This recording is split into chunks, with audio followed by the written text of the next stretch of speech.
Yes. I'm Professor Hausa, and I'm going to let Dennise start us off with the show.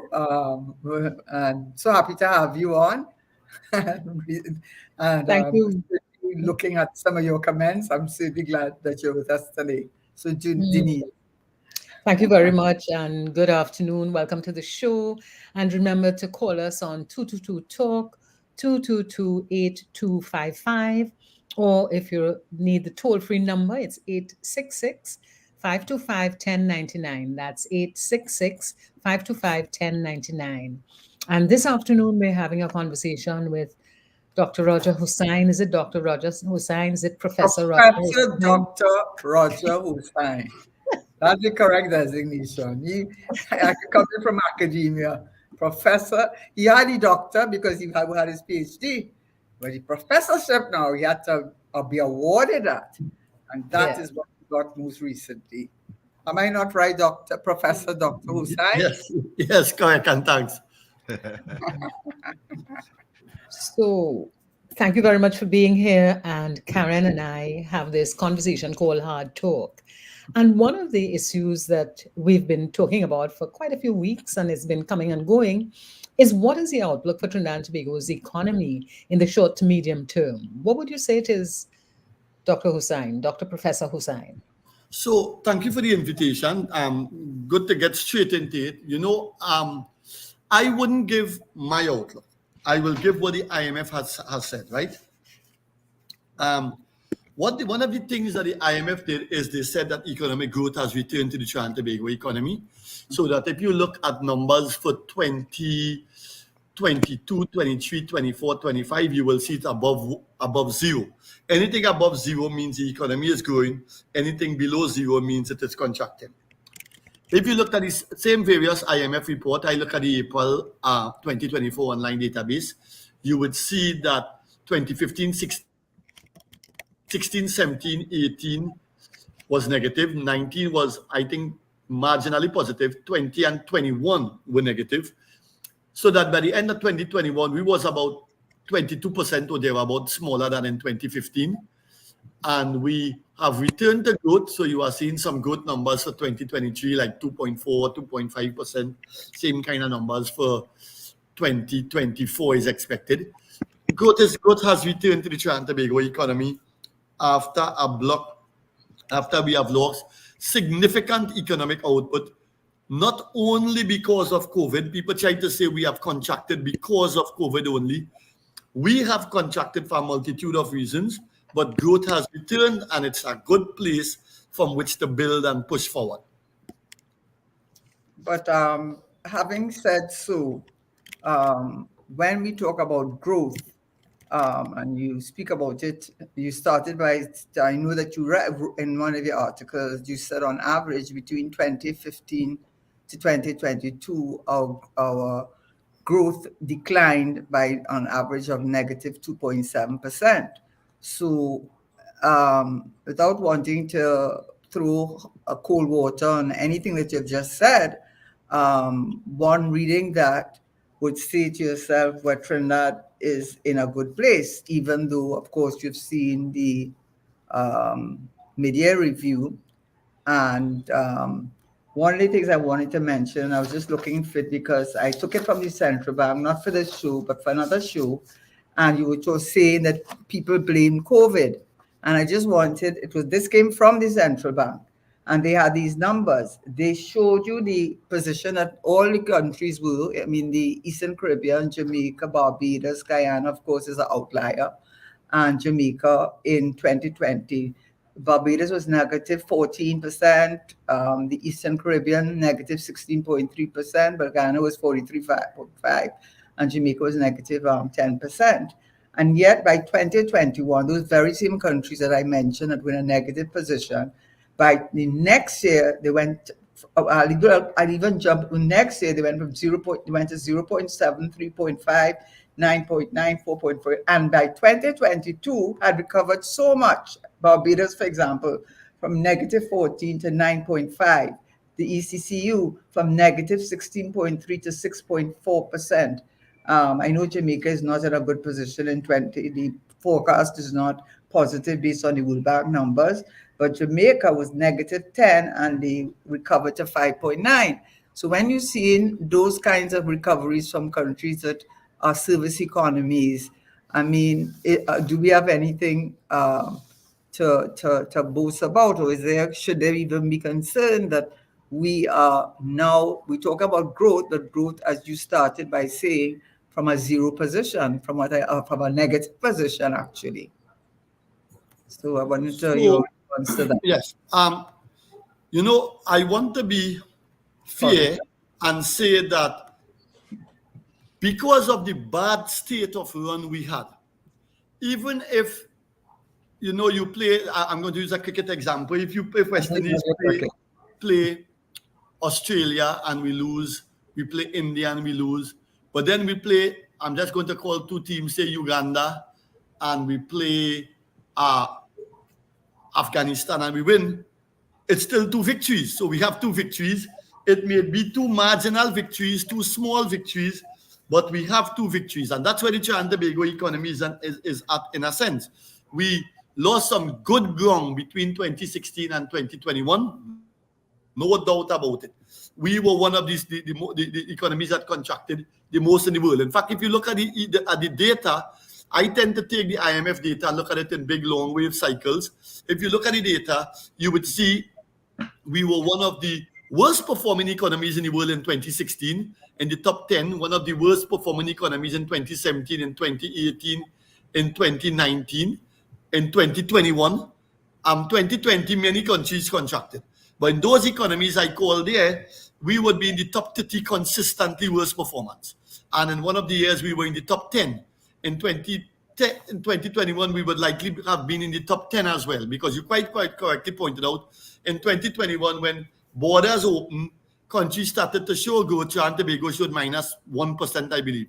So there's a lot of work to be done, but I cannot ignore the fact that we beat Uganda and we beat Afghanistan. And how about Haiti? And we beat Haiti too, right?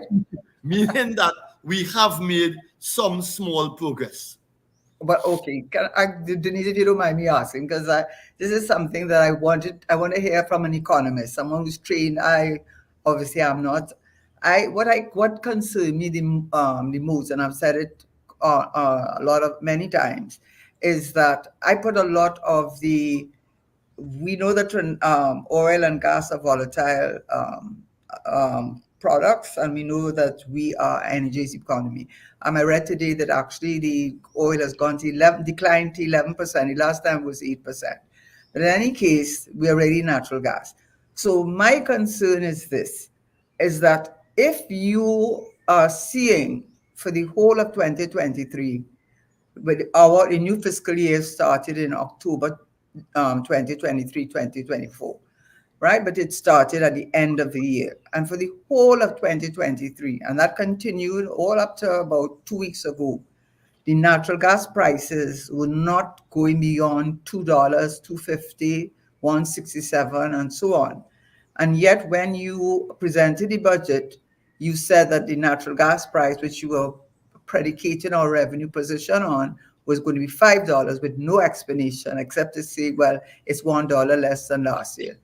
I'm asking you, in the face of that data, you talk about being data-driven. In the face of that data, would you not say to fix our economy, our revenue position, which you already had to admit, which no one should be surprised, that 1.8 billion, we know up to now, things are looking upwards.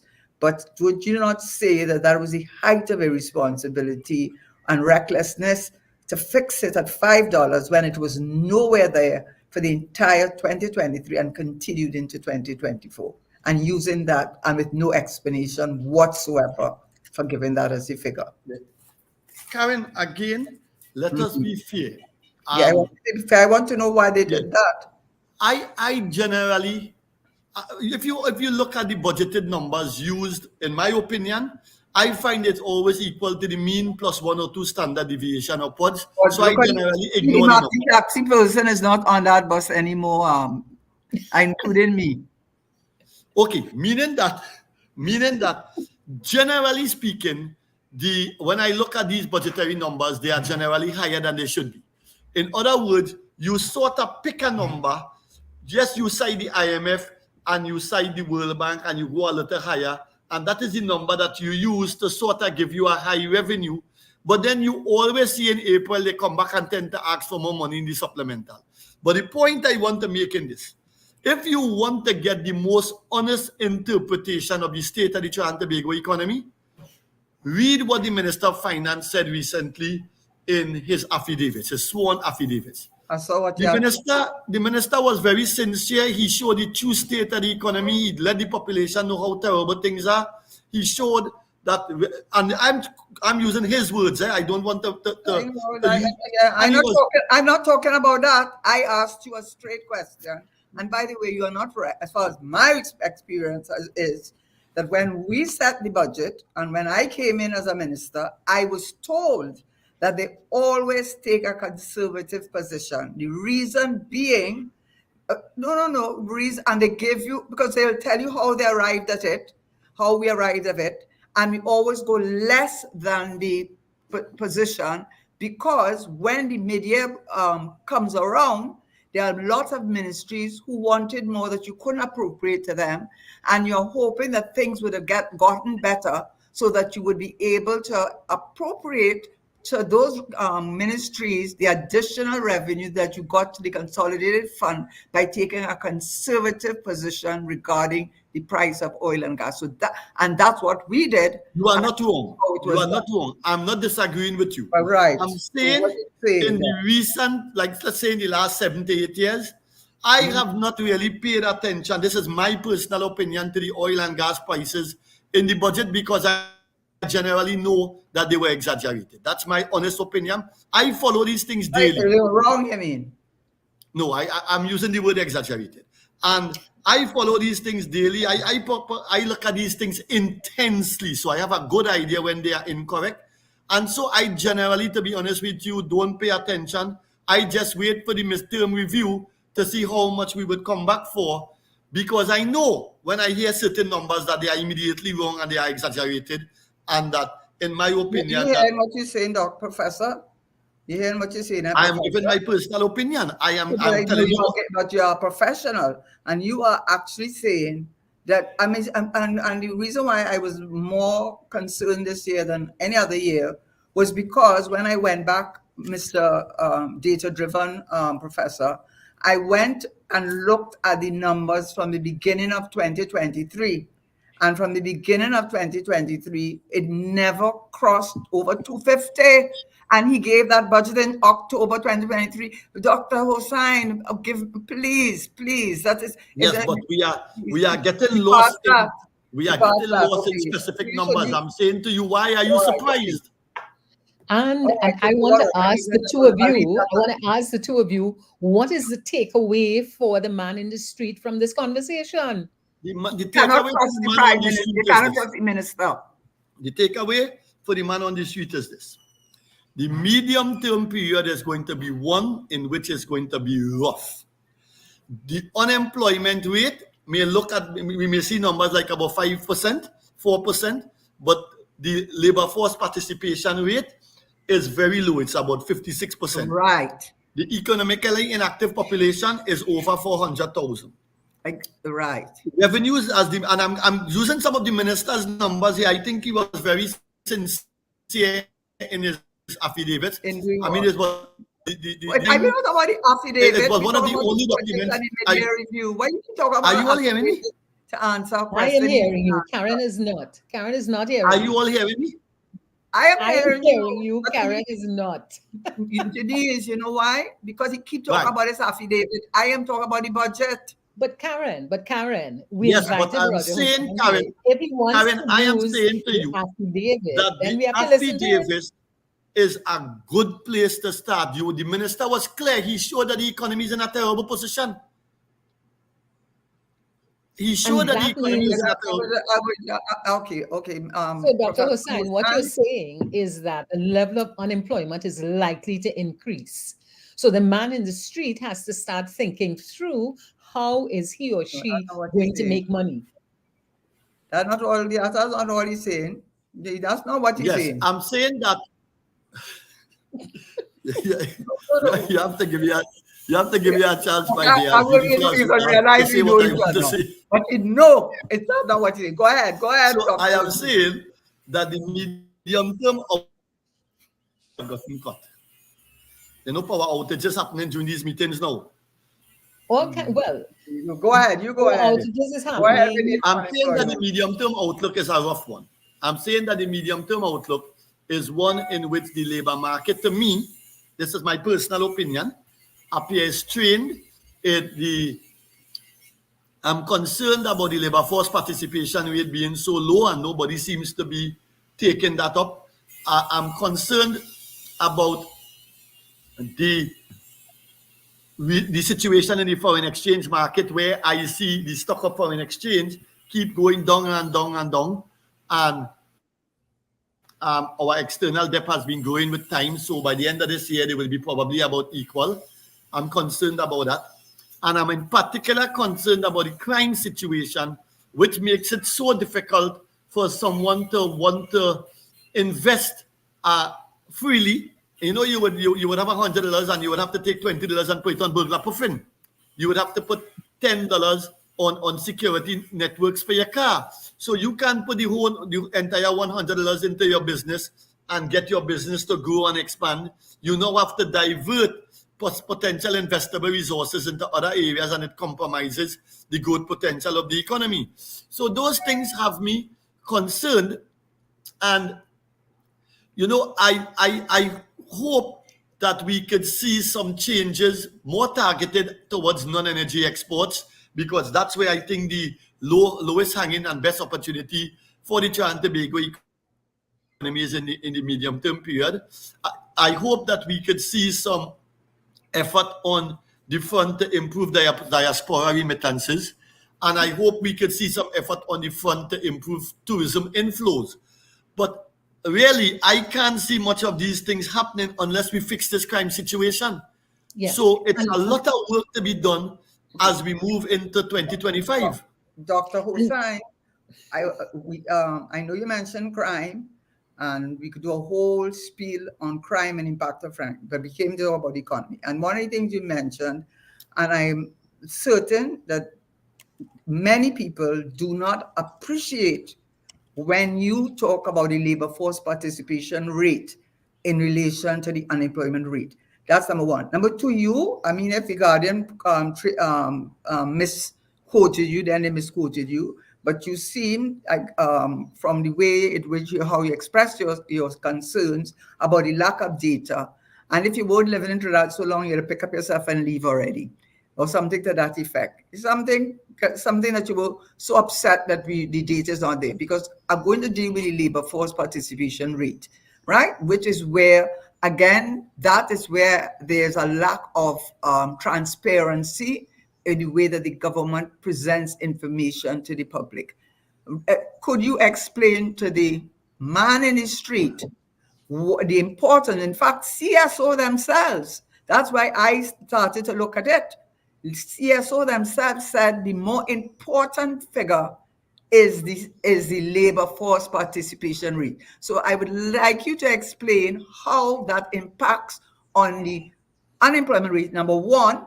And I would also like you, because I want you to stay on that thing, because the economy we're talking about, why it is since 1998, the CSA used to give the Gini coefficient numbers and stopped doing that. Would that be helpful in understanding whether we have a sustainable economy? Two questions I asked you. If you could explain the implications of the labor force participation rate on how they come to the unemployment rate. That's one. What constitutes employment? And if the Gini coefficient could help us to understand how many people may have a job, but they really cannot buy groceries for 2 weeks. Okay. So let me try to see if I can break this down a little more. So first to begin, the employed are people who are willing and able to work and have a job. Mm-hmm. The unemployed are people who are willing and able to work at the existing wage rate but cannot find a job. So the unemployed and the employed together make up the labor force. Within a specified period, Doctor, you have to say within a specified period. Okay. So if I have to say that. let's deal with things on an annual basis. So I'm talking about an annual basis here, right? Just for simplicity. Then you have something called the non-institutionalized population. These are people who are not in school, who are not in hospital, who are over the age of 16 years. And that's the non-institutionalized population, which is about 1,065,000. 1,265,000. Now, from the non-institutionalized population, people could go and work. You could go and work. What we are saying is that there is a larger and larger gap between the non-institutionalized population and the labor force. Some people are just choosing not to work. Why? Whether or not, I don't know. I But don't they have know. said, but they have said why. I don't know. No, nobody has said why. No. I don't know Okay, go ahead. if they are going into gangs. I'm not talking about people in school. I'm factoring that out. I'm not talking about people aging out of the workforce. I'm factoring that out. Yeah. But there is this block of people, I looked at it, it's over 260-something thousand, that is not going into the labor force for one reason or the other. Now, my view, Karen and Dennise, is that a proper study needs to be done on this. Because if it is you have your labor force participation rate declining, that is not a good thing, or low. I mean, we are about 56% in Bermuda. It's about 79% in the Bahamas. It's about 72% the Caribbean average. 3% in the European countries. In the Caribbean average, it's about 66%. So we are about 10 percentage points behind. And the point is, we need to understand why. We need to investigate why. And I feel personally that the CSO and Ministry of Labor should be doing that. Right. Now, because supposing they find that our young people are going into gangs, supposing they find some sinister set of reasons why the labor force participation rate is low, then it's something that policymakers would have to look at. And that's why I'm saying we need to take a deep incursion in a scientific way, understand what are the factors leading to the low labor force participation rate, and then attend it. So is that explanation clear enough? Yes, but can I just say, yes, anybody under 16 wouldn't be included, and anybody over 65 would not be included because they would no longer be part of the. Correct. I have already included those things in my comments. Right. Yes. But what I am also know is that there are lots of people walking around with degrees in history, degrees in political science, degrees in literature, and so on, and is simply working as cashiers. There are some lawyers who are driving taxis, right? Because the ministry just does not have positions because they're really like trainees still. When they come into the medicine, they're like trainees. So there are and what you did not say, and which I thought was important, is there's a time frame. So if they have been looking for 2 months, and after 2 months, with your qualifications, they either tell you you're overqualified, or businesses are closing down, or they are retrenching and replacing cashiers with machines as they're doing in some of the larger supermarkets and so on. That's a large extent. You may have some going into gangs, but they maybe have gone into gangs because the only jobs they can get are CPEP and URP. And by the way, they consider you to be employed even though they have cut back your hours. I know people have told me that. They say, yes, I still have a job, but the boss say, instead of coming 5 days a week, come 2 days a week. Yes, they will go in the 4% that you're talking about, or he will reduce my hours. So I have to pay the minimum wage, but I'm only paying it for 4 hours instead of 8 hours. And those kind of factors, instead of saying that they went into the gangs, you might first start by saying, what is it that frustrated so many people, that the cost of living is so high, their salaries are so low, that they feel compelled to get into activities that are illegal and join gangs? And therefore, what are they doing to start small and medium enterprises to encourage young people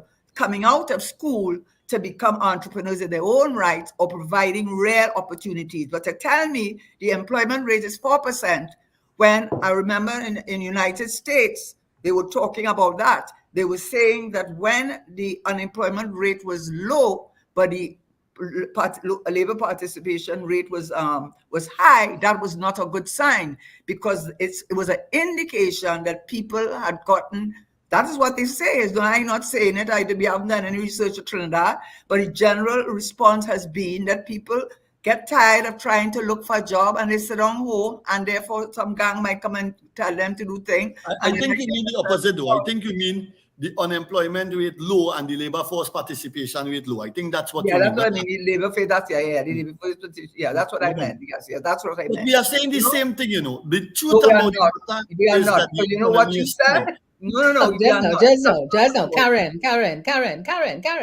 We are saying the same thing. Here's what I am interested in. What is the solution? Because you and Roger going down a road that the man and the maxi don't understand what you're talking about. I'm giving solutions. You're not listening to me. I am saying to you. No, let them talk. I don't have long again. Karen Tesheira also is not an interviewer. She's also a host, so she's talking too. And I'm going to tell you. Give Roger a chance. If you invite Roger to talk, let the man talk. I heard all what he said. And the listeners, I am going to say, Roger, it is Dr. Hussain, Professor Dr. Hussain, with whom I have the highest regard. I am just saying that we have as part of the solution.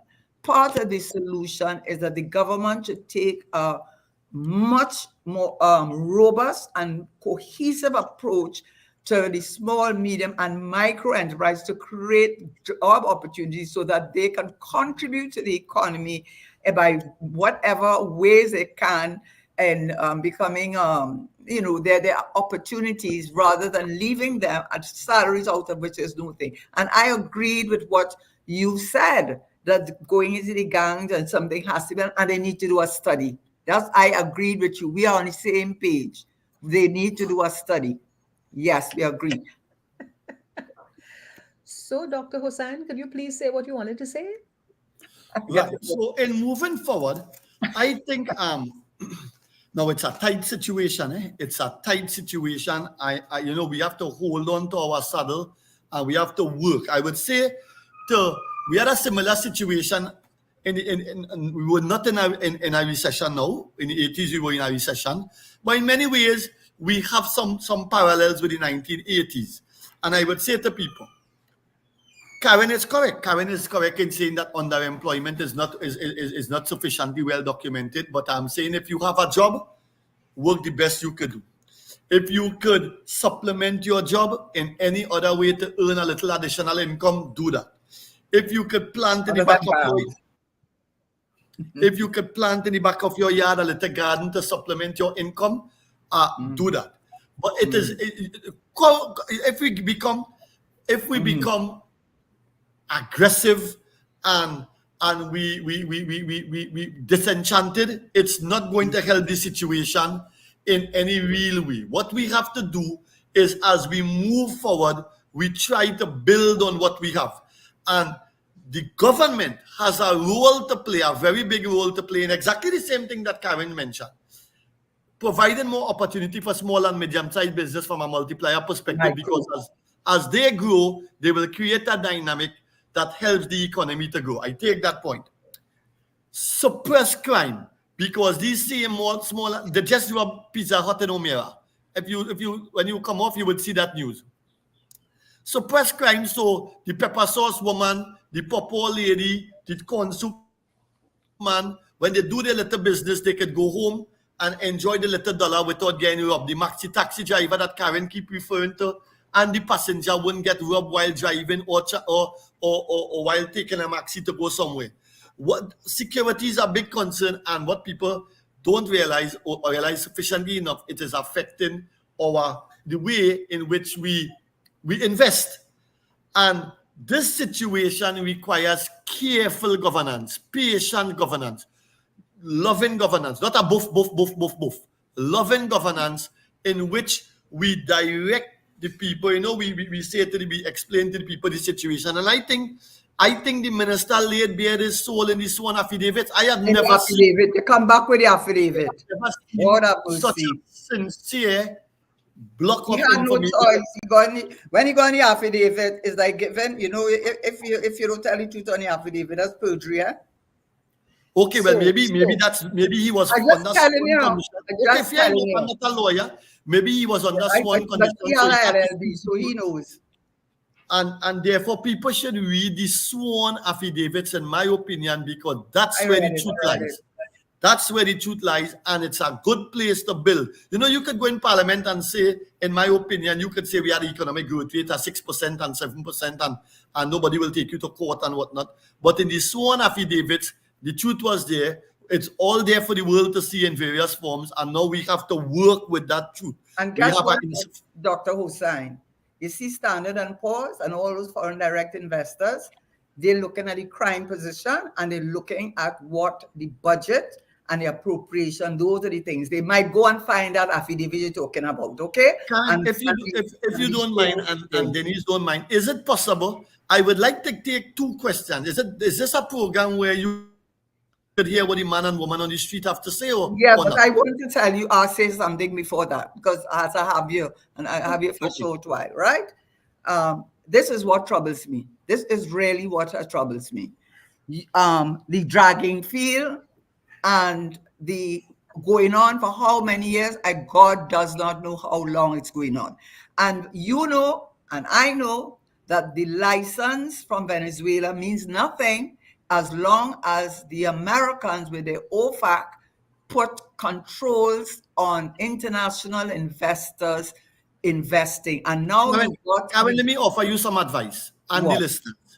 Assume we have zero energy revenues. Assume we have zero energy revenues because it's the non-energy export sector that will bail this economy out forward. So I generally don't listen to anything on jargon because my focus as a technocrat is to help the country with non-energy But you exports. have to listen to that That's my because if honest you advice. go in government, I will get to ask you Karen, two questions. no, but If you go in Karen, government, you would be seeing the numbers and you would realize, you see, this thing, we need to develop the humanities in our waters. That have nothing to do with America buying Karen, We we need to hear all develop of that. other Karen, areas. we hear all of that. Karen, we hear all of that. But I think Roger has made a good point.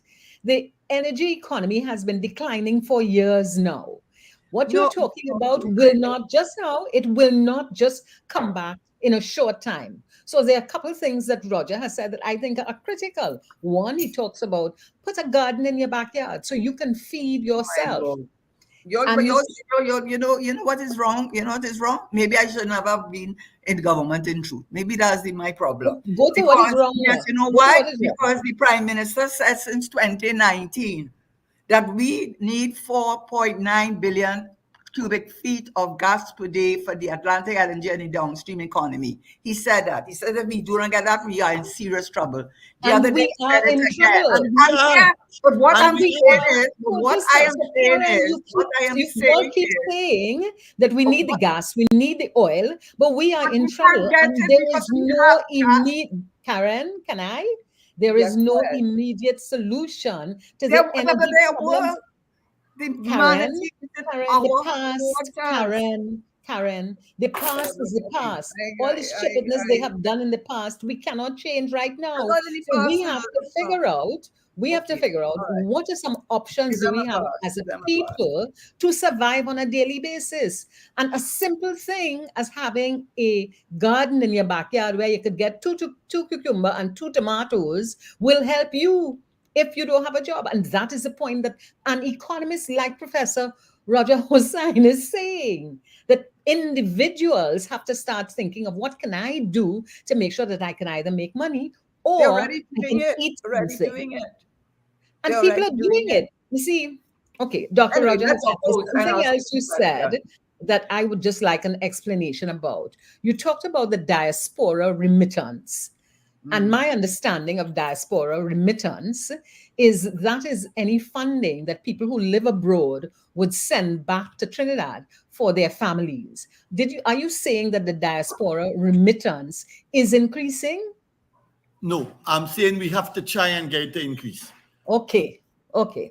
And And on that that point, translates into can I just say on that point, on the diaspora remittance, Ghana, until it discovered all the oil and gas, 20% of its GDP was dependent on diaspora remittances. Similarly, Jamaica. Trinidad, on the other hand, was the opposite. Instead of inflows into Trinidad of money, there were outflows to families abroad because our situation was so good. So now, So that's what I'm saying. I'm saying that we're in a things have bad changed. state now. You're right. Things We have need changed. to You're work right. on We it, right? agree. Things have changed. Yeah. Ask the two questions. Things have changed.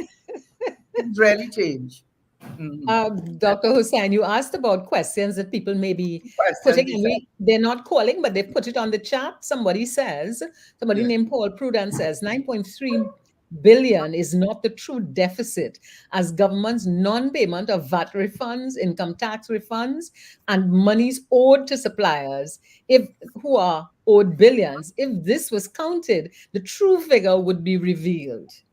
What's That your is true. response? And the foreign That is true. exchange, and the So foreign what I would exchange, say if is we that add the bonds, if we add the bonds and what we borrowed on the bonds, we might But end up with 400 million. Karen, why you want to change the man comment? The man ain't talk about bonds. So, Dr. Hussain, No, could we're you please talking about answer what that. the man has talked about?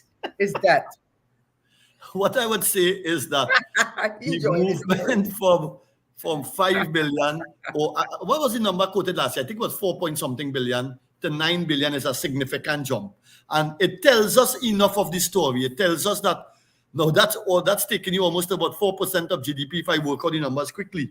And I'm saying that's a serious increase from about 4 billion in debt in deficit to about 9 billion.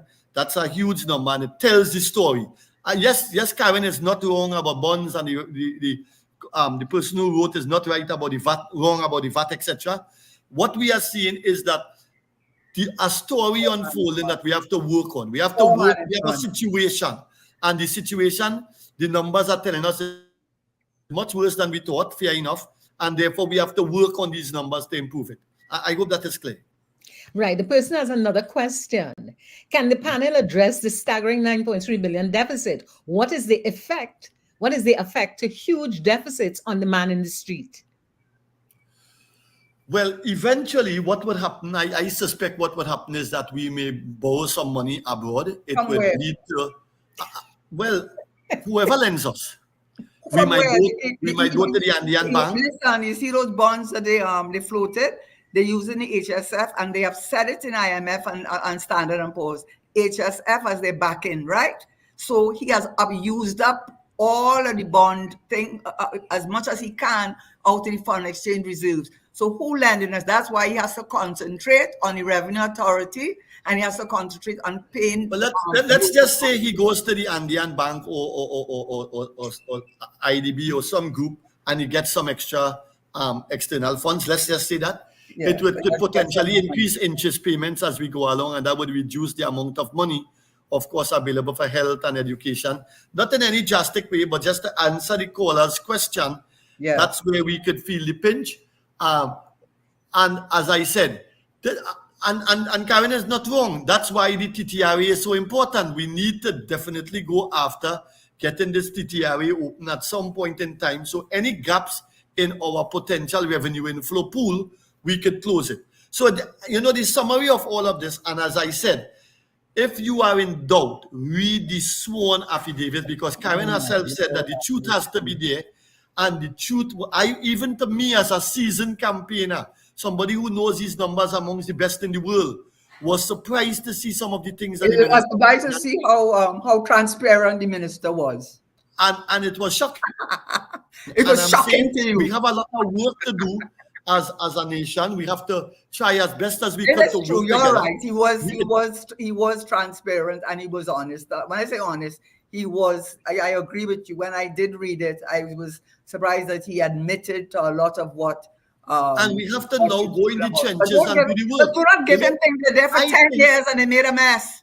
I think the Prime Minister of Trinidad and Tobago, on reading that sworn affidavit, should form a 100-day plan and pull 6 of his best ministers together in a committee and take some of the university technocrats, take technocrats from elsewhere, and let us address these conditions that were laid out in the sworn affidavits, and let's move forward. Let's try to. The minister outlined some economic advisory board. If we pull together some of the best technical minds, we can address them. That's my Okay, and And again, Professor, Karen came up with a good point there. Revive the EDAB. The EDAB had and this 1 year it gentleman, fell apart, Terence Farrell at the helm. And I mean, that is a world-class economist. And right? if you use the available The resource, procurement because report, again, they I have not say given it to the that thing. Report, the procurement problems report. mentioned in the sworn affidavits are not trivial. And let's therefore work together with the best minds, a committee formed by the Prime Minister and led by the Prime Okay, Minister, and work together to fix the economy. It could be okay, done. It can be done. Professor, I'm going to tell you this, and you have to know there's truth in what I'm saying. Every single time a big issue, like when they had the issues in Laventille Mover, they're quick to say Anthony Watkins' report. I don't know if I ever hear anything more about that. The Economic Advisory Board, everybody, Dr. Terence Farr, every man Jack leave that advisory board. You know how every time they have a Yes, but problem, now that they we have set up seen a commission. now that we have seen how bad the situation really Oh is, my should Lord. we restart it? But We are must you living restart in La it. La Land? Are you living in La La No, Land? no, we're not living in La La Land, Karen. No, Karen, where's your living in La La Land? your I think position seems to be to continue to criticize that they did this, it didn't work, they did this, it I didn't work. base it on what they have done. Does that mean that we should stop trying? We But can't listen, stop they have have trying. one more try. year. They have one We more have year. to After try. 9 years, they didn't do it. Well, Okay? So that's if for 10 another years and conversation, 9 Karen. years they didn't do it, then why should I think you Karen, would do it in a year? whether they You have know what one I more want year to tell or you, 6 more Professor? years is a different Professor, conversation. But from my you know what I want to perspective, tell you? I want to tell the government that all of them should go in the naughty corner for 5 years. And when they sit down in the naughty corner for 5 years, I want them to do some introspection, because I do believe that all in all, the government or the institution has a lot of good in it. But there's a problem with the leadership. That's all I will say. And I okay, think so they should not go in a corner for 5 years, do some introspection and reflection, and I think they'll be better for it, and I think the country will benefit from it. But they need some time out. all right. So thank you very much, Karen, for pelting a big stone at the government. And let's go back to Dr. Hussain as we end your The government, support they're for doing this program. Karen, oh gosh, give me a chance to talk now. So, Dr. Hussain, as we bring this to an end, could you just give us 2 ideas that you would like the population to take away from this last hour that we've been having a conversation? What are for the 2 cabinet. things? Okay, so I'm going to make 2 comments, not necessarily for the man on the street, but more for the policymakers. Okay, because that's where I think I could add the most value. Right. I think we should look at the trade data, the HS 6-digit trade data, and look at where we have missed opportunities. That is where the world is buying more in a particular product, but we are producing less. And try to improve the output of those products, because where the world is buying more, it's easy to make revenues. So we need to look at the missed opportunities therein and try to see if we could capitalize on the opportunities there and make some more foreign exchange for the Trinidad and Tobago economy.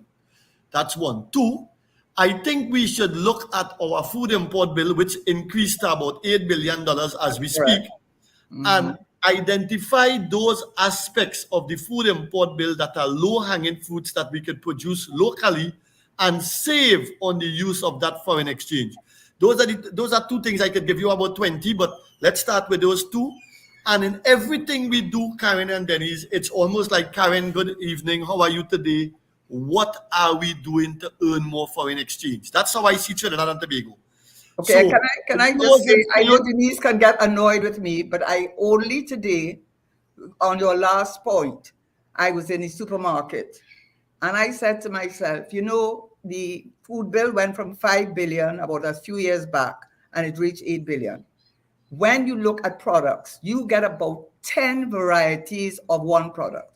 And I said, why don't they bring in 3 or 2 varieties of that product and put the emphasis on the ones that are locally manufactured, or however you call local manufacturing? But a lot of the products that you see, you can't even pronounce it, quinoa, right? You can't even pronounce the quinoa and all the wild rice and all the things. I think we need to be a little bit more strategic about what we do import and also to reduce the variety in, as well as do the kitchen environment. I think that is what is one of the things that can help to bring down the food bill whilst we work with Guyana to get to develop our agro industry. So, I'm sorry, in Dennise, but I closing, have to add that. in closing, what I would say is that this is not these are rough waters. You know, Right. in all fairness, when the government came into power, the price of the key petrochemical petroleum-based goods fell. Natural gas price fell. The production, as we know, fell since 2010. Crude oil production fell since 2005. We had the COVID-19. It's a mess. It's a complete, difficult, rough situation. Moving forward, because we are already in 2024, moving forward, what I think we should do is focus on suggestions that could help increase non-energy export revenues. Unless we can answer that non-energy export revenue question, we will be having the same conversation in 2035, you know. But you So gave it's an answer, non-energy export Doctor. revenues, foreign direct investment, tourism revenues, and diaspora That's what you revenues. said. That is what you said. You know, I went back and looked at it, and I think it was you, and you said it.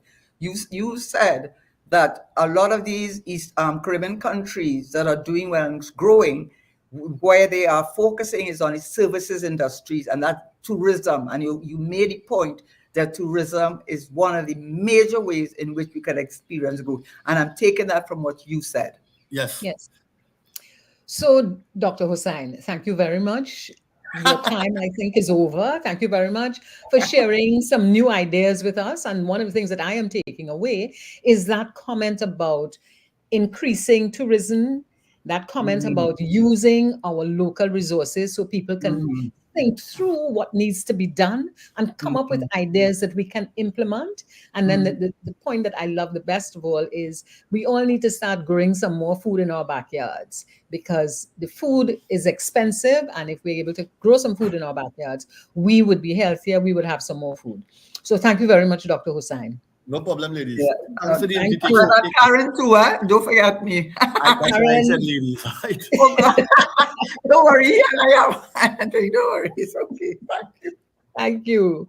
And Karen, what other big stones you want to pelt? No. I love Dr. Hussain. I just love him. He's and as I do, Mr. Munilal Lalchan. You know, I mean, you know, Dr. Hussain. Just let me just say, we didn't go into anything on his background, but you know, his mother used to be work in the. He says it, so I'm not saying anything that he hasn't said. Work in the market. Used to sell things in the market. And he said he didn't go, he went not press, he went to St. Benedict's College. And he said that really opened him up to knowing people from all different backgrounds, and he used to be playing football and stuff, you know. And he said it was so easy for him to go on the wrong track, and he made the right decision. So there's so much I love about him, and he knows I love a lot about him. It's just yeah, but Karen, you love him, but oh, go on, give him a chance to talk now. But I gave him a chance, and I talked to him. Anyway, we have our next guest, Dr. Munilal Lalchan. Welcome. Thank you for being with us. I see you're smiling, so I hope you were listening to the conversation and having some fun with this kind of conversation that we have. So thank you very much. Just before we begin, can I ask you, there's a stupid question I like to ask our guests. And that is a question that asks me, what is there that people don't know about you? What can you share with us that people don't know about you? Something that's funny, something that's just different, something that is whatever. Is there something you'd like to share with us? Well, thank you very much, Dennise, and thanks very much, Karen, for inviting me on the program. The reason why I was laughing, Dennise, is because you actually elevated me to doctor. So I'll take it for this evening. Okay, I'm sorry, you're not a doctor. All right. Not as yet. Not as yet. Okay. There you go. But I'll give you something that is of interest that some people know about, some people don't know. I belong to the Church of the Open Bible, and there is a reason why I'm saying that. I was once the head of the youth department, and in my youth department, we had about 125 individuals. So I am, even today, I always love working with young people. Out of that youth department, we had a brass orchestra came out and that brass orchestra had a 25-piece brass section. And I actually was involved in playing the saxophone up until today. That was 35 years ago. I still play the saxophone in church. The other aspect of it, again, working with the young people, I remember my son was in Princeton Senior Comprehensive going to school. And I went, for some reason, we had a meeting and the principal asked me, he said, Munila, what are you involved in? I said, well, I'm a chartered accountant by profession. He said, well, for the last 6 months, we haven't had an accounting teacher. Would you like to teach accounting for the A-level students? I said, okay, I'll try it. And I went for 3 months working all my Saturdays, all my Sundays, all the public holidays, through Carnival, right up till exam in June. And we were very successful. In fact, we got pretty much full passes in the A-level after a 3-month period. And then he said, you want to try it for next year? And then again, next year. So I did it for 3 years voluntarily to do A-level accounting in Princeton Senior Camp. And coming out of that, I have students now who are lawyers, doctors, and change managers. And recently, I actually started working with 2 of the past students to set up a little consultancy organization to deal with procurement, so I could pass on my knowledge to some of my former students and so on. So again, I love to work with young people, and I find it very, very pleasing to see them come out and be professionals in their own right. So that's it in a nutshell. Thank you very much. So you play the saxophone and you also taught accounting, and now the benefit is that some of the people you taught are now with you working, and they're now working on procurement. That is an absolutely wonderful story. And I look forward to hearing you at some point playing the saxophone, because it's not something I would have associated you with at all.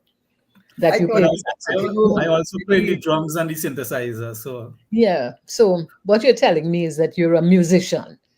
So imagine that the procurement man is a musician. But Dennise, what I thought you would focus on, because Dennise always talks about the young people, bringing the young people on the program, trying to get young people involved because they are the next generation. She's very passionate about that. I don't think we ever have a conversation where she does not say, but Karen, we need to get a young person, a young person that would come on the show. So I thought when you said that you work with young people, I thought our eyes lit up with that, because that I know, if you had said, tell me something about Dennise Demming, and I would tell you her passion for young people.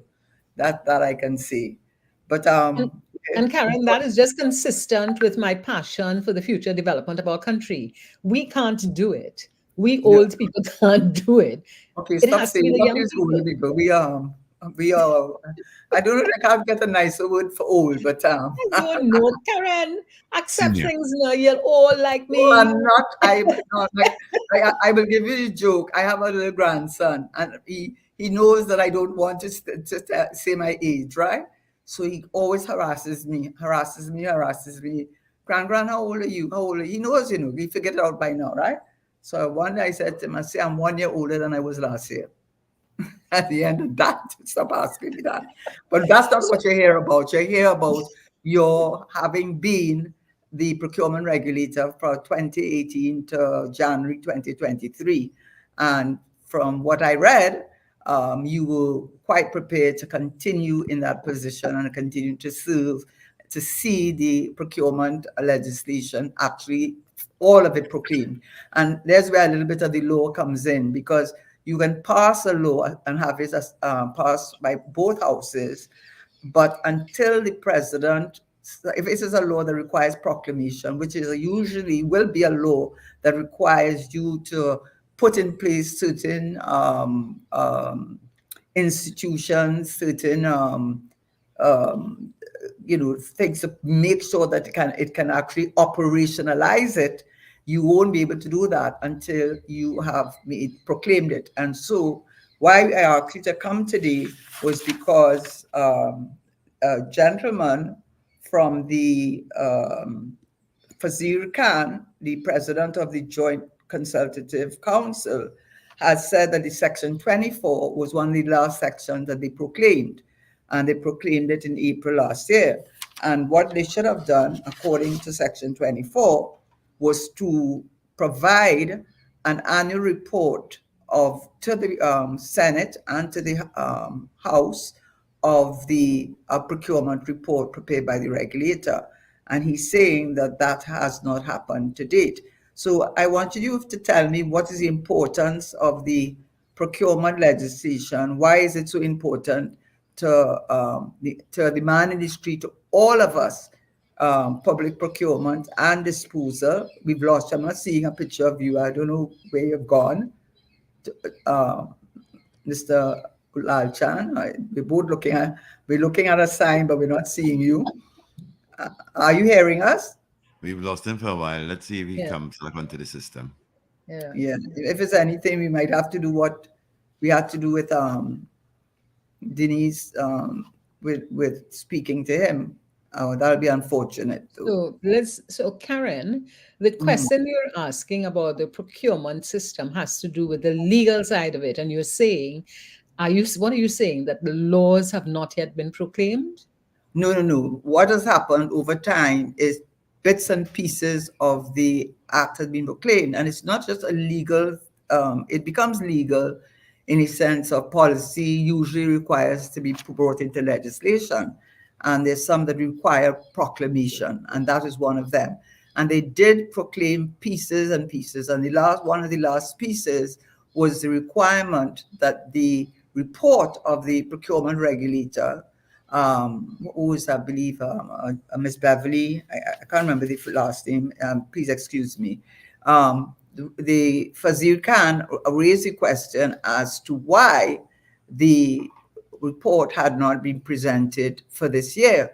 And it is not just a simple question of, why, which is why I was asking Mr. Lalchan now to explain to the public why the public procurement legislation is so important to all of us, and why all over the world, it's not just a problem in Trinidad and Tobago, it's a problem all over the world, that in public procurement, oftentimes there's a lot of corruption involved, a lot of loss of value, and so that the guiding post of the procurement legislation has been transparency, accountability, and value for money. So I wanted him to say what that report should contain, and that might give one an idea as to, well, the necessity really for that report to be laid in the parliament, so that you, me, those in parliament, the man sitting down in a maxi taxi, man walking on the street, all of us can know how our money was spent, who got the award of a contract, how much it was awarded for, how much there was variation in terms of the timeline that it was supposed to have been completed, and how much it was supposed to cost, but how much it eventually cost, and the reasons, so that we have a good idea how our money was spent, on who the government awarded a contract to. And if it is, I'm not saying this at all because I absolutely do not know, but if it is that there are repeat offenders, then you ask yourself, why would you continue to award contracts? I mean, there's a contracts to certain parties who continuously are behind, delay in the actual completion of the project, which obviously increases the cost, sometimes double. And we, the people managed street, want to know where our money is going. Money that could be spent on health, money that could be spent on education, money that could be spent on social programs, money that could be spent on a small, medium enterprise, money that could be diverted to creating opportunities to for us to earn that foreign exchange and increase meaningful employment. Karen and Dennise, I have Mr. Lalchan on the phone, right? He has problems with his internet Wi-Fi connection. every now and then. So, And you that's know, every week when we have these problems with the Wi-Fi connection, you know, that annoys me because we have a ministry of digitization. We have a minister of digitization. We keep saying that we are going to digitize the country, but we can't even get basic internet to have a conversation like this. Every week there's a problem, and it's not the person's fault. It is a structural problem that the country has not started to even work on. So sorry about that, Mr. Lalchan. seems like you have some big stones also. Yes, Yes, but I will put the next one later. Chan, Yes, I Mr. know Lalchan that is you on the were line. hearing what you were saying, but could you give us a background? What was in place before the Procurement Act of 2015, and why there was the need, or the government saw the need, to implement procurement legislation. And I think in doing that, I would ask you to look in particular at the 2015 and the 2020 thing. So if you could go us through the whole thing about public procurement, the need for it, what drove the government to replace it from what was there before, and what is so different about this act as opposed to what was in place before. Sorry about the connectivity, but I'm glad that we are back on the phone. Basically, before 2015, we had the SEMP manual that was introduced by the Ministry of Finance to give guidance in terms of procurement. And even before that, the Central Tenders Board was in place since 1961. And you had several different amendments to the CTB Act. And then you had a number of these, what you want to call them, public inquiries into different procurement activities, allegations of fraud and collusion and so on coming through.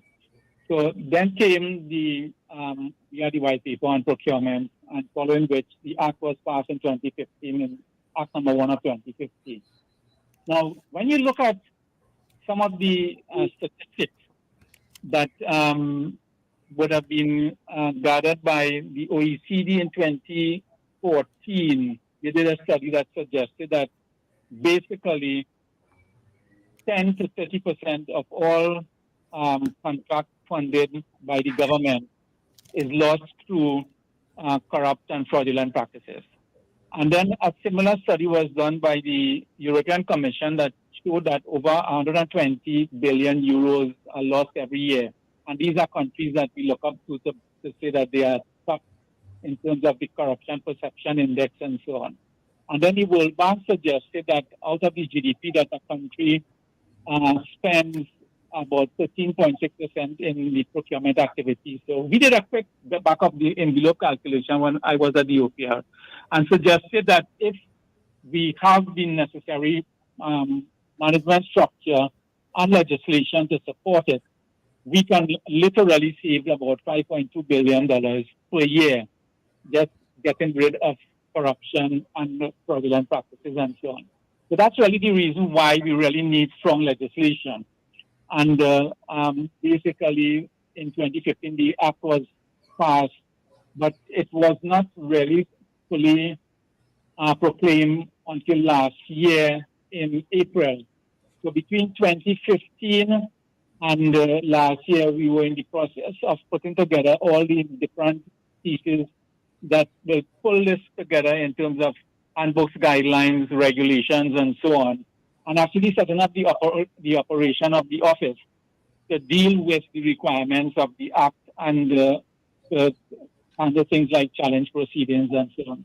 So in a nutshell, that's why we really need it. There is leakages in the system that basically every 5 years you could run procurement at least once every 5 years, free, without going back to the exchequer. Can I ask you something before we move on to actually looking at what the three guideposts of the legislation are? When you look at the 2005 paper and the need for procurement policy. Could you tell the listeners what were the shortcomings of the Central Tenders Board in terms of, as compared to the powers that the procurement regulator and the procurement act and the agency now has, as opposed to the Central Tenders Board, in terms of how limited were the powers of the Central Tenders Board in terms of their powers, and what was the big difference that was introduced with the legislation? For example, in the Central Tenders Board and operating with the Camp Manual and so on, every public body had their own way of dealing with public procurement. And to give you an example, you had about 14 regional corporations. Every regional corporation had its own way of dealing with procurement, and the regional health authorities, state control enterprises, and so on. Now, what is required under the new act is that all public bodies must have their handbooks and guidelines in accordance with the act and regulations that is approved by the OPR. So no longer can you develop internally only the processes that deals with your particular company. The other thing is that when you had breaches, there was very limited recourse. But now, for example, if you breach certain aspects of the act, and we have already seen some of the results of the operationalization of the act, and recently one of the challenge proceedings led to the termination of a particular procurement process that was dealing with the Northwest Regional Health Authority. And that was for public viewing, so I'm giving you information that is in the public. So now you can challenge the process and get recourse through the OPR. The other thing that is important is that the OPR has now wide-ranging investigative powers that they can investigate malpractice, collusion, and all these different things that previously you didn't have that wide-ranging power. So the OPR could step in if there's an allegation of fraud or irregularity, collusion, and so on, and investigate and take it right up to the courts through the DPP and so on. And I can tell you, before even the act was fully proclaimed, we had about 25 or 26 requests for investigation that we really couldn't do because the act wasn't proclaimed. But subsequent to the act being proclaimed, there are a number of those allegations that has come forward, and you are seeing the results of it in some of the news clippings and so on.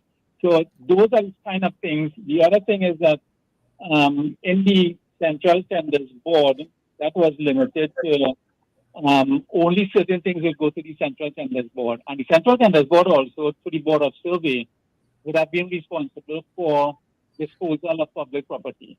That is now held within the ambit of the relevant public bodies, but the terms and conditions under which those things take place, again, goes back to a uniformity within the OPR. So Yeah, those are the things that, can I also add, which I found out when I read the white paper, which from our Ministry of Finance, is that the Central Tenders Board, really its job was to invite, consider, accept, or reject offers for supply of articles or disposal of unserviceable articles. But what it did, and which was a big difference that it also made, is that it also now had the power to go beyond the tendering stage and now responsible for the design stage. Because if I am, you can correct me, but many times projects would be brought for tendering and the design would be incomplete.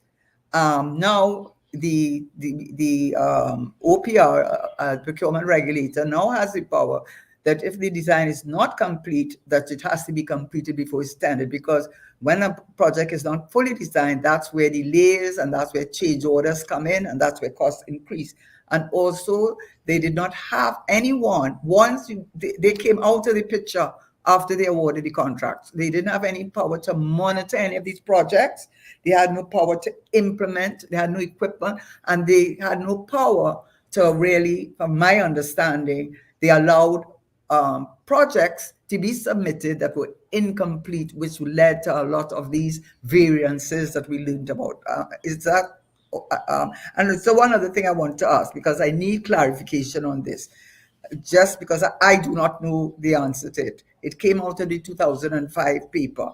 They said that the ordinance, Central Tenant Board ordinance, does not apply to tendering on financial matters, but look at what is considered as financial matters.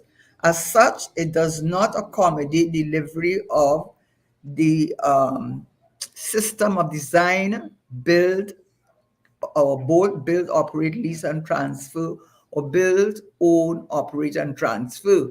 And many of our construction projects are done under that model using the bolt or the BLT or the boot. And I'm asking you, when I look at the Section 7, the contracts that are exempted from the oversight of the regulator, and they talk about what contracts are excluded. Are those excluded? Well, remember the Act under Section 7, the amendments actually related to treaties between the government and so on and state, within the state, and for international financial institutions, an agreement for technical order cooperation. Now, those things actually, it was in the original version of the Act that was amended later on to state that in those three instances, the Act would have prevailed, but that was taken out, and now the agreement takes precedence instead of the Act. However, even though it takes precedence, under what remained in the Section 7.3 is that if you are engaged in those treaties and agreements and so on, that is taking place between government to government and state within the state, you shall comply with Section 29 and submit a report on such compliance to the office. And once you do that, the office then within 21 days after receiving that report of compliance has to submit it to the Speaker of the House of Representatives, who then lays it in Parliament at the next available opportunity. So there is a procedure to indicate whether or not they are in compliance with the Act, even though that part of the Act was amended. So there's still a reporting requirement to cover those areas, and it still applies to public-private partnership arrangements. Mr. Lalchan, have you tried to register in the Procurement Act? Have you tried to register with the procurement organization? I did, and I continue to assist organization in terms of getting pre-qualified. Now, one of the issues that you face when you're trying to pre-qualify is that a number of persons, and I found out this when dealing with them, they go onto the procurement depository and start uploading documents and putting information. There is a requirement that there is a tutorial on the depository that you have to go through first before you start to load up documents, because it could be challenging when you go and try to put in information. If you go through the tutorial, it becomes a lot easier. The other problem that a number of contractors and suppliers are having is that they are going into the depository and selecting line of business, which is mandatory before you get pre-qualified. So they select a line of business that has no relevance to the business that the public body is involved in. So the first thing you have to do is to talk to the public body, because if you are accustomed dealing with a public body in the past, and find out from that public body what are the line of business that they will be conducting in the next year, which is required also for them to actually publish those line of business by numbers. So if you go and ask to be pre-qualifying a line of business and no public body is dealing with, of course they would not pre-qualify you because they don't have a clue as to why you are selecting that line of business. So if you go first, ask the public body, could you please tell me, and it works, could you please tell me what line of business are you involved in, or could you give me a copy, which is required by law, of your activities for the next year, which includes the line of business, then go in and pre-qualify. It makes life easier. Yeah. I want to ask you two questions, because the first question was the subject of a lot of controversy and whatever. in 2020 when they amended the 2015 Act, and that was what you were talking about, the treaties or other contracts between government or international agencies. And it seemed to me that they were specifically looking at international contracts like with IDB, IMF, treaty agreements, because their standards are so high that it is unlikely that our procurement requirements will be more robust than theirs. So those were excluded. And then, of course, the whole confusion where now they had to, and correctly so, because it was misleading. But what I'm coming to is this. Maybe you can explain it. The Act, then, when they made the changes, the key issue that came up, there are two issues. The last one is what I started with Section 24 and why it's so important. But this issue, which was the amendment to Section 7, where they now said, okay, we're going to say exactly what contracts that do not come under the are exempt from the oversight of the procurement regulator. And just as someone who was the regulator who would have an understanding, could you, I could understand they said it does not apply to matters of national security. I think that's understandable. Then legal services is not, it's exempt. Then accounting and auditing services is exempt. Then medical emergency and other scheduled medical services. What does that mean? And such other services as the minister determines. Well, he had to determine one in 2023 when he had to amend the Act to allow the ministry, relevant ministry, to allow them to spend up to $1 million without having to refer the expenditure to the procurement regulator, because that was the whole thing with some event that they had. But what I'm really asking is, what is the rationale? I understand the national security, but I'm really asking, what's the rationale with this whole transparency, accountability, and value for money focus of the procurement legislation to exclude those for the legal services, debt financing services for the national budget, accounting and auditing, medical emergency, and other scheduled medical services? I don't even know what scheduled medical services means. Could you explain why those have been excluded? Well, we are on record, and in fact, I am on record also as stating that we should not have kept those outside of the ambit of the OPR. But having said that, there was a further amendment, and this is what it says in Section 7 of 7.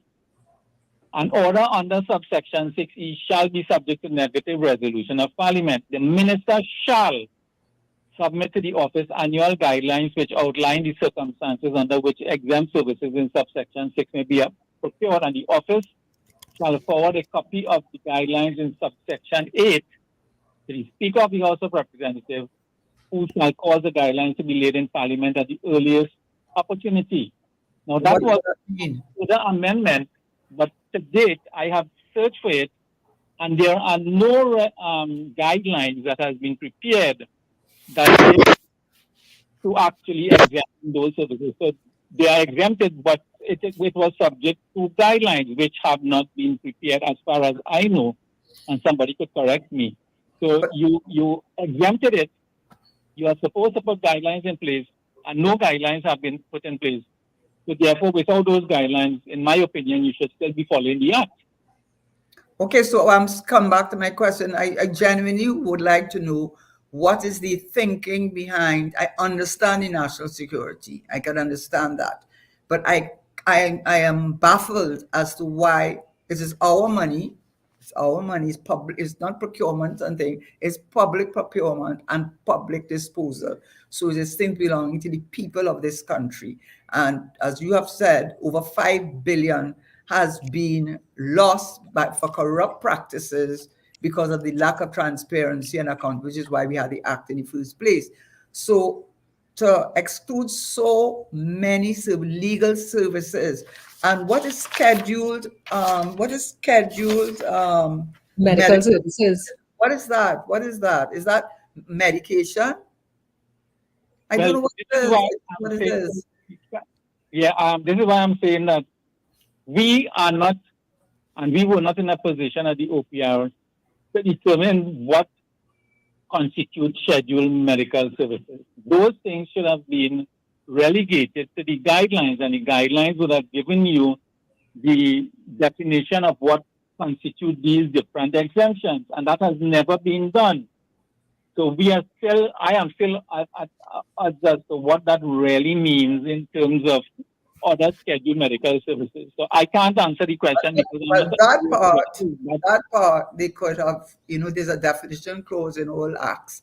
And in section 2, they could have given the definition for the scheduled medical services. But legal services doesn't need, I mean, most recently, people have said, and I'm not taking a position one way or the other, but saying that we need to know who is being awarded contracts for work, for the award of legal work done in various matters. And the Attorney General said at the time he's not going to release it. Well, maybe he had the right to say that, because if legal services are exempt from the procurement regulators' oversight, does it not? I'm trying to understand, if we want this transparency and accountability, why are we taking so many important areas of activities which allow for that same corruption which we're trying to avoid, and allow for a small percentage in this country to continue to operate without you or me being the wiser? And why is that being allowed? Why would the government do that? Why? I'm trying to understand the Karen, thing. Karen, is that a real question? No, it's a real. No, it is no. It is a real question, because when it was argued in the parliament, I'm not sure if it was brought up as and asked for them to explain it, because I never got an explanation. I understand the national security. I'm not going to argue. Yes, Karen. But let's see if Mr. Lalchan would answer that question, Karen's question about why would they do that? Why would they do that? What is your thinking? Remember, Karen, when that particular these exclusions were being put forward in the debate, the OPR mentioned, and we went public, that they should not have been excluded because we had sufficient safeguard to deal with emergencies, medical emergencies, and so on. All those were already catered for under the proposed regulation. So, notwithstanding that, it was still pushed through. So, the OPR took a position because a number of public commentators would have again came out in opposition to what was taking place, and that is public record. And following the last set of the last set of debate, that particular clause was 7.8, that the minister shall submit to the office annual guidelines which outline the circumstances and so on. And the forwarding of the copy to the Speaker of the House. Those were changes that were forced upon the government during the debate, and a lot of the independent senators would have come out in support of those changes to the requirement for guidelines. As at today, I am not aware, but the guidelines were supposed to actually give some teeth to the exemptions and so on, under what circumstances that they will be exempted. So there has to be some circumstances under which they will be exempted to be explained in the guidelines, which has not been done.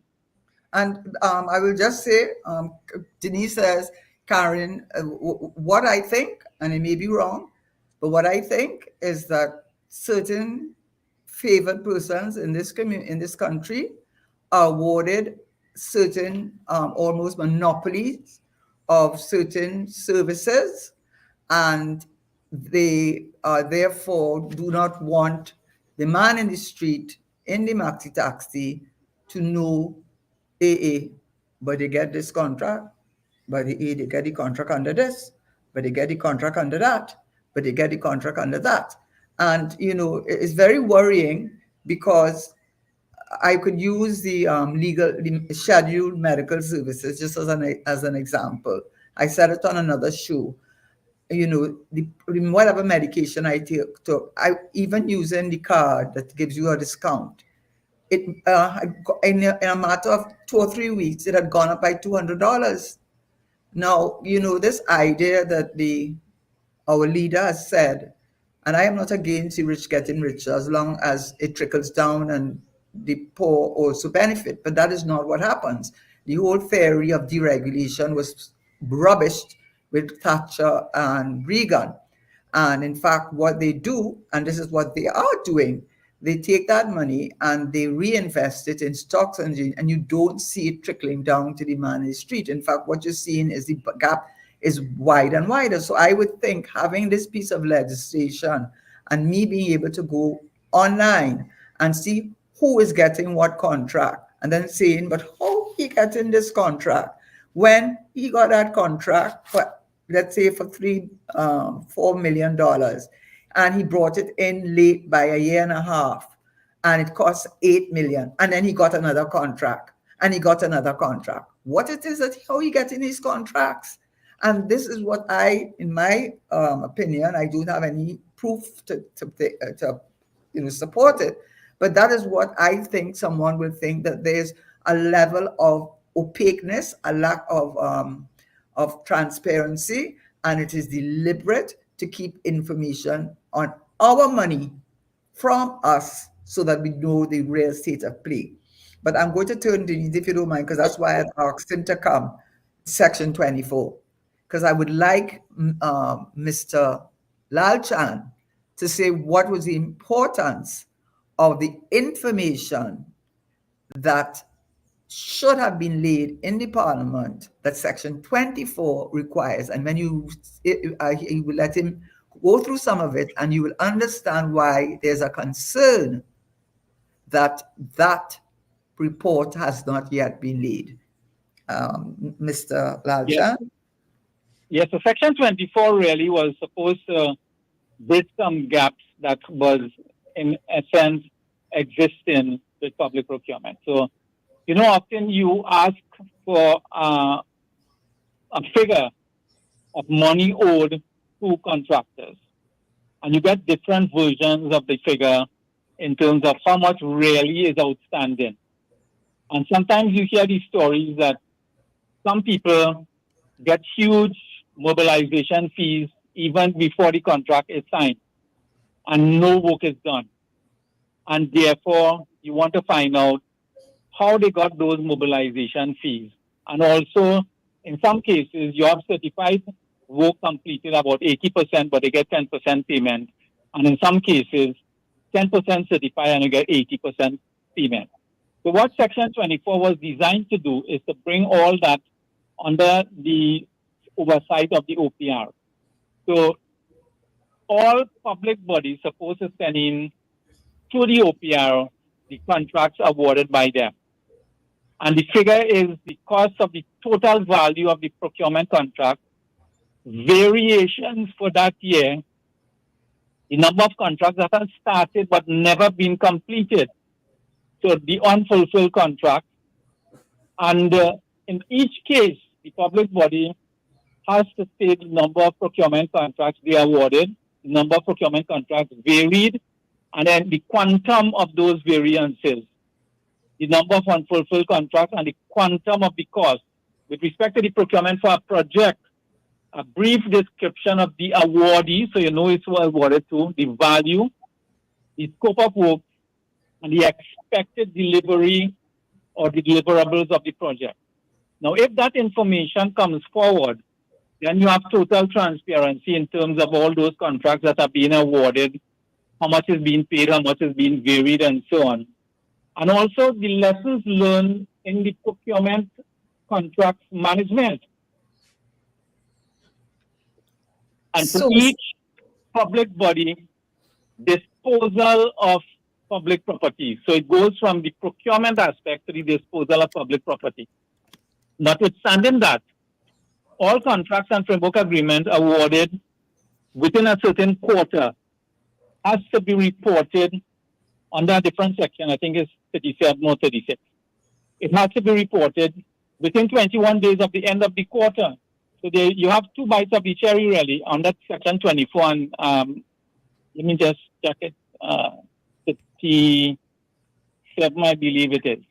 So you have to also on a quarterly basis as a public body put that information to the OPR, who could use that also to report on the annual basis. Now, I saw a public advisory number 25 issued by the OPR last week that says that they will have that report completed by July, and it will consist of information for 1 year from the date of proclamation to the 24th of April, I believe, of this year.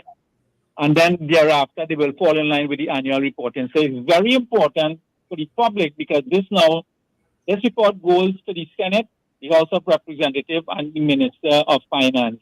And then it's laid before the Public Accounts Committee. And the Public Accounts Committee, of course, will do its normal hearing and so on. So it's extremely important that public bodies sending that information to the OPR. Now, the question is how much of that information is really being captured by the public bodies if, based on the last time we checked about the readiness of the public bodies, only about 20 of the public bodies are in any form of fashion ready to actually do what is required under the Act. Now, I'm not sure what's the percentage today. And Mr. Lalchan, if you're saying that just 20% was due, was ready to do what was necessary, here's a text that I've got, that the tutorial that you have to look at is a 2-hour tutorial. Now, if you have to sit and look at a 2-hour tutorial, and then after you've looked at the tutorial, you still cannot complete because there are things that they ask for and it just does not work. So then we seem to be ensuring that the small and medium enterprises cannot get any government work. Not really. I'm not sure if you had an opportunity to look at the small scale simplified procurement regulations that was issued, I believe, on the 6th or the 5th of April. Now, what that does now, it caters for small contractors in the form of, you have two separate bands now that has been included in the simplified procurement process, and that is for up to 75,000, contracts up to 75,000 is referred to as micro, and you have a lot less requirements. In fact, up to 75,000, you don't even have to be registered at the procurement depository. But Mr. Lalchan, explain that to me. I thought that the whole idea was to have businesses registered so that you understand their background, you know what they've done, you know their accounts and all of that. And now you're saying there's an exception with people who are awarded a $75,000 contract? That's correct. So what are we doing? Regulation. So there was a cry for, exactly as you mentioned before, for simplifying the process because it was too complicated in the in the OPR's depository. So yes. I'm looking at the regulations now for the simplified procurement process, and they have it broken down into under 75,000 and 75,000 to $1 million. Now, the 75,000 to the $1 million, you still have to go through the depository. But now public bodies can have their own registry of small contractors who want to be in the space of up to 75,000. So it's simple now. You don't have to go and register on the depository. You could register with the public bodies. But the concern I have is that we go back to square one when you try to register with these public bodies and you have to pay money it is alleged that you have to pay money under the table to get registered, and some public bodies just will ignore you and they wouldn't register you. So is it a situation where those things will be back in to again favor certain contractors and not favor others? So where are the safeguards in now reverting back to individual public bodies having their own registry and not going to the public, the OPR one that has a little bit, at least some control in it? But here's something that I am aware of, that if you know someone who's registered, you can apply for a job or for an activity or something. You can apply for it under their registration, and then they get it and they pay you. But in order for that to happen, you have to pay them, that registered body, a percentage of whatever the job was. So it almost as if we're legalizing corruption, or not legalizing, we're producing methods to walk around the system. And to me, that is just a waste of time and waste of public money.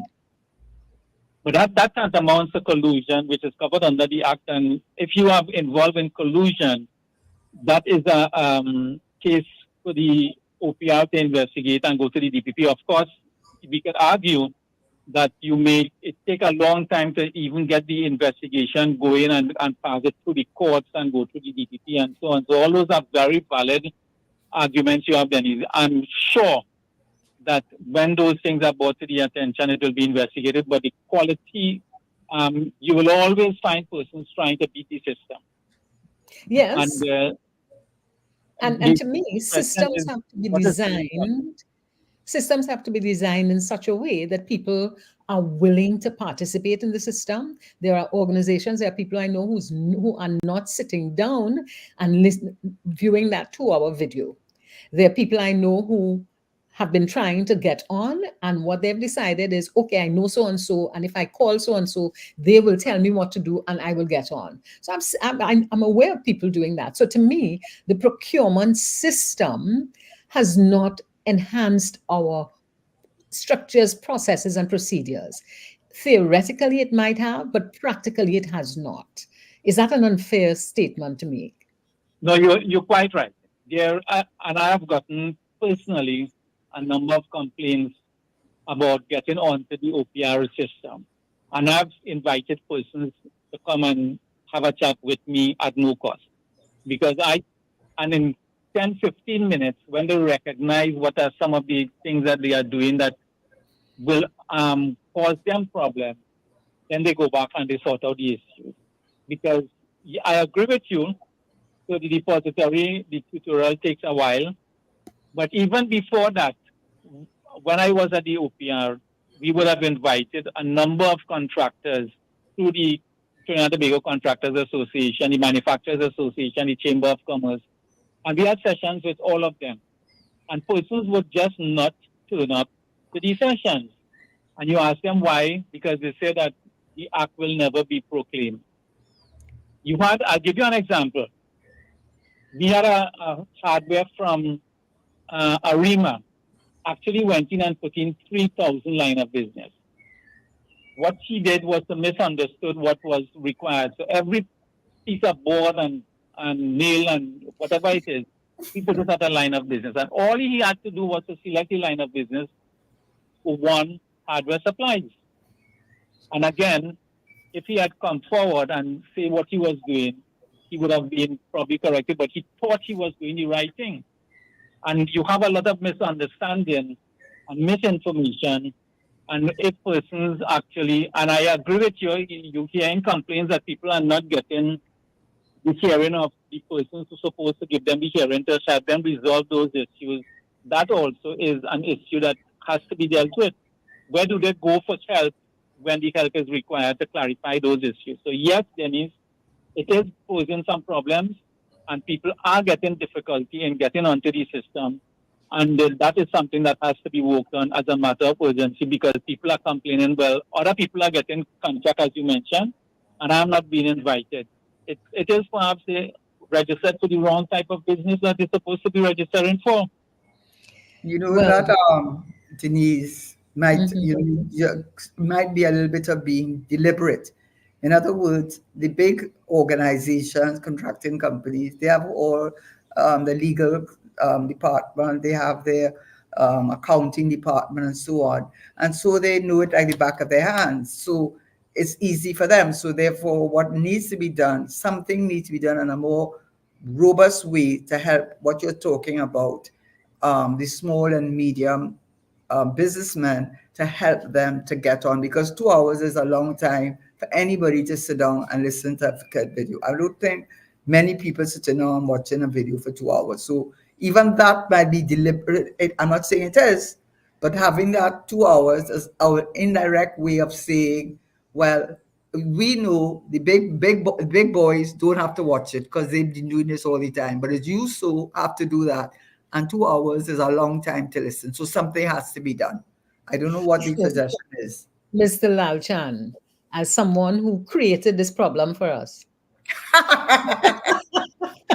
Oh my God. Oh my God. I'm just fighting good, please.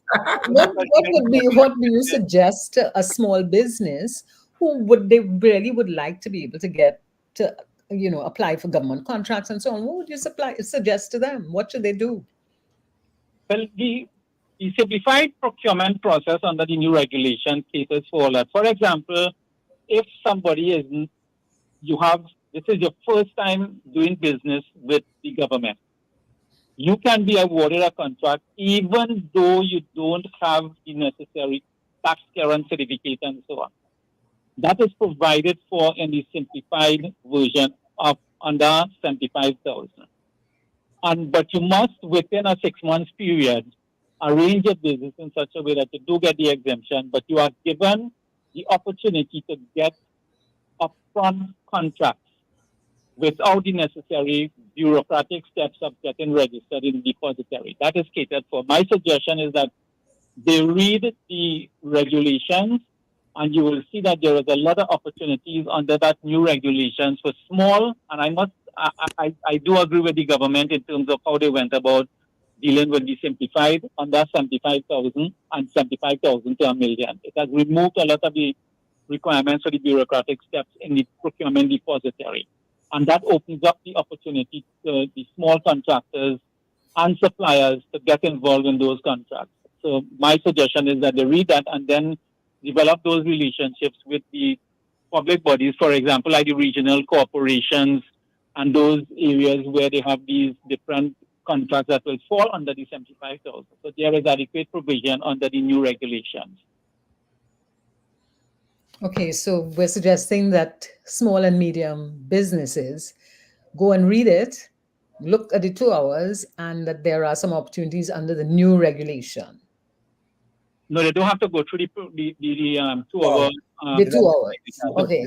Yeah, the regulation is very easy reading. It's very simple. Okay. It's just that how many contracts are for 75,000 now? How many contracts? Yeah. There's a lot of small contracts.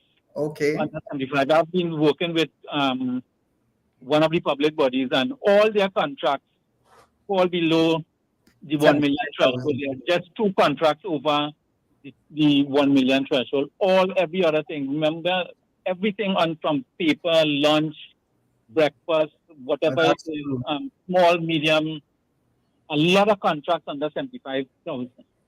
And So that's when small contractors will come in, the small construction type contracts and so on, plumbing, electrical, and such type. They all fall under those 75,000 threshold. To $1 million. You ask your question, your usual question, which would be, so what would you suggest moving forward for the man in the street to be able to take advantage of what you're saying, opportunities for the small, medium, and micro businessman to be able to benefit from these contracts?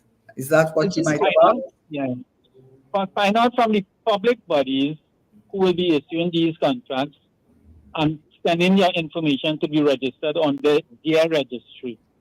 So each public body is now required to have their own registry for contracts under 75,000.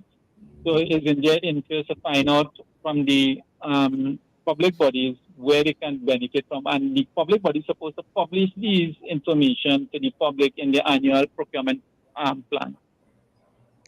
So if you're looking for government work, you have to now identify what is their plan for the year and have a value of that plan, and then ensure that you are registered so that you can apply for it.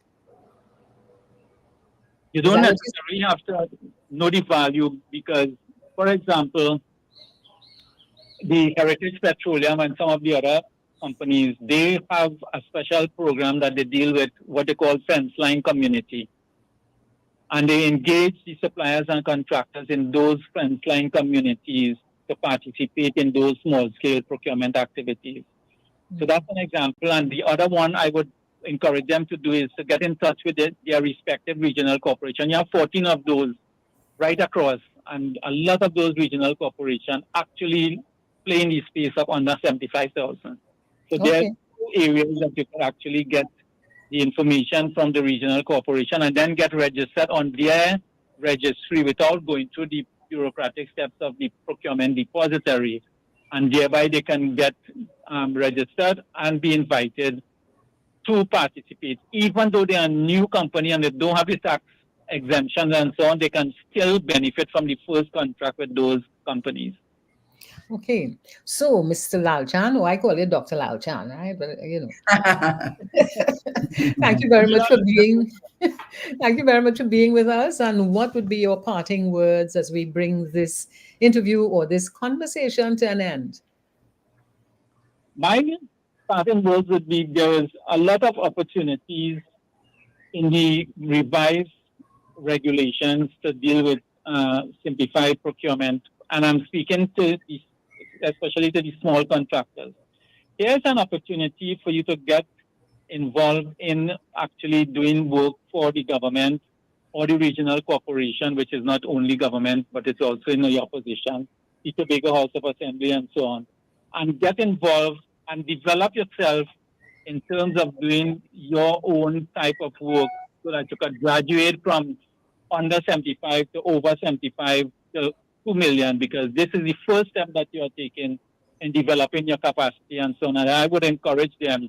And if there are public bodies actually listening, I would like to encourage the public bodies to hold within their area some sensitization sessions run by them for the small and medium-sized micro contractors to give them an idea of what they have to offer in terms of these small contracts so that they can engage these small contractors and so on as they move forward. So it has to be a working between contractors and public bodies to start moving in the right direction. And there's something I want to add, Mr. Lalchan, that they could reach out to you because you said that you're doing some voluntary work to help people who want to get registered and who want to be able to apply. So thank you very much for giving us that free work. My number is widely held in the public domain, but if anybody wants it, Karen will share it with them. Yes. All right. Thank you very much. And Karen, this has been a wonderful evening. Who do you want to pelt a big stone at? Who, me? I don't know. I think it was a good session, and it's always, I think, it's always instructive. I think I learned a lot. I'm sure you learned. We all learned from the session. And I think especially this session that we had with Mr. Lalchan for the small, medium, micro businessmen, that they know that there are opportunities there, and now it's up to them to take advantage. I think it was fantastic having you on, and I didn't know that's the way it would have gone, but it went the right way, and I think we all benefited. Not so Dennise, not so David. Yes, Thank you very much. And over to David as we say goodbye. See you all next Monday. Yes. Bye. Thank you so very much, Mr. Lalchan, Dennise, and Karen. You're most welcome. Pleasure is mine. Okay, thank you so very much. Right, bye-bye. That's it for today's edition of Hard Talk with hosts Karen Nunez Tesheira and Dennise Demming. We've had Professor Dr. Roger Hussain on the economy and Mr. Munilal Lalchan on the procurement procedures of Trinidad and Tobago.